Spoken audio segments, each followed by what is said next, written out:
Since the first months of the clash between the Russian and Ukrainian armies, we have witnessed thousands of tanks and other armored vehicles being burned down at an unimaginable rate. Moreover, the ones responsible for this are drones, which are hundreds of times cheaper and simpler than tanks. A logical question arises: why do countries continue to produce tanks that cost millions of dollars if now these tanks are so easy to destroy? Today we will talk about what can replace a tank on a battlefield and what can protect them from these flying hunters. So, tanks are the main element of an offensive. After artillery, aircraft, and rocket strikes, tanks lead the way. They break the enemy's defenses, support the infantry, and also take care of enemy tanks, light armored vehicles, and fortifications. Western-type armies emphasize the use of stealth and point-to-point application of troops. Soviet-type armies prefer direct confrontation, massing, and brute force. But regardless of the tactics, the functions of the tank remain the same.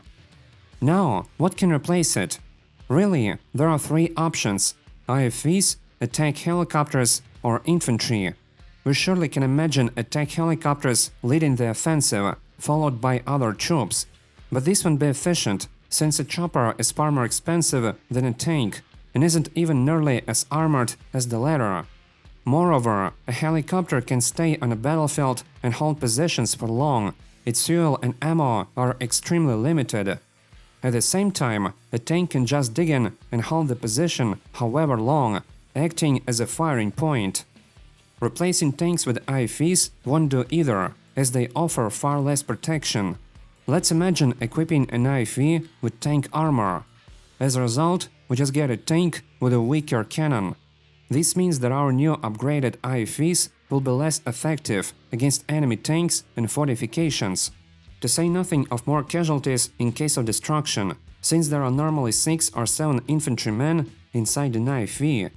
Sacrificing human lives to cut the costs is, in my opinion, absolutely unacceptable. This may not be a cost-cutting decision at all, if we consider the costs of training and equipping of 7 infantrymen plus tank armor for IFVs. But how about replacing the tanks with the infantry? After all, drones won't chase every single soldier. An attempt to replace tanks with the infantry would be just like falling back to the times of the Great War. In this war, none of the sides had a significant advantage and thus the power to break the front, which is exactly why tanks appeared. However, the infantry was sometimes still used as main offensive power. The Soviet Union did this in World War II. They created the so-called assault battalions. Soldiers covered by artillery, mortars, and light vehicles led the way. But then again, it would increase casualties among soldiers to save money on tanks.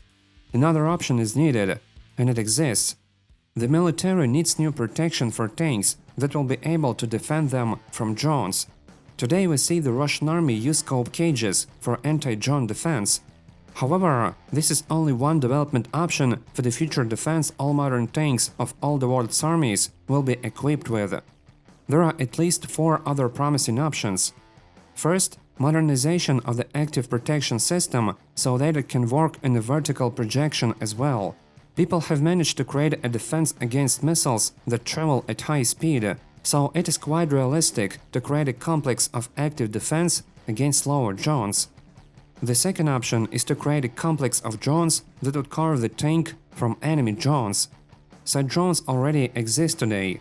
Some of them use nets to capture enemy drones, others break them by crashing into them with their strengthened hulls. Also, we are already seeing electronic warfare systems being installed on the roofs of some tanks to suppress the signal.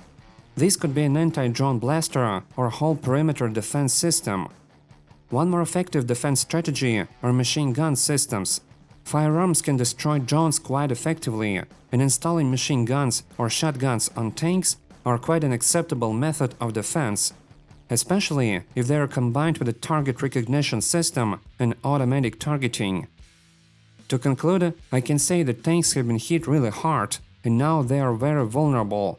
However, this doesn't make them absolutely useless or outdated. This only means that the military needs to modernize their vehicles and change combat tactics, so that it stays up to date.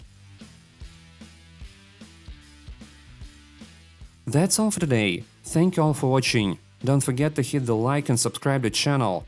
See you next week.